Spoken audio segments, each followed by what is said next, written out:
এই যে 6 নম্বর জার্সি পরিহিত খেলোয়াড় লং বল দিল ফরওয়ার্ডের উদ্দেশ্যে। ফরওয়ার্ড দারুণভাবে বলটা রিসিভ করলো, কাটব্যাক, ভালো নিয়ন্ত্রণ, ক্রস করার কিন্তু পায়ে লেগে অন্যজনের কাছে চলে গেলো। আপনারা এখানে একটা জিনিস লক্ষ্য করুন, আমি দেখাচ্ছি, সেটা হচ্ছে এই যে একটি ক্রস করলাম, এখানে দেখেন ফোর্টিসেপসির কয়জন প্লেয়ার নিচে রয়েছে, 1 2 3 4 5 6 7 8, গোলকিপার সহ 9 জন।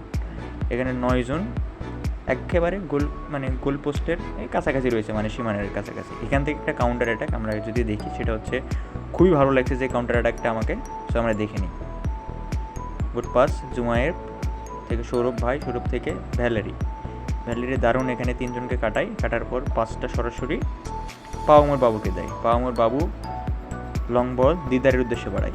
দিদার এই বলটা নিয়ে ছুটছেন এবং এখানে সুন্দর একটা কাটব্যাক করে বাবুকে দিলেন, পাওমর বাবু। কিন্তু সে এখানে একটা পজ করি, সে এখানে 1-to-1 করতে গিয়ে সরাসরি শট করলে গোলটা খুব ভালো। তার এই কাউন্টার অ্যাটাকটা আমাকে খুব ভালো লাগছে, এই বলে শেয়ার করলাম। সো খুবই ভালো লাগছে কাউন্টার অ্যাটাকটা আমাকে, যদি গোল হতো খুব ভালো লাগতো দেখে। ধন্যবাদ সবাইকে।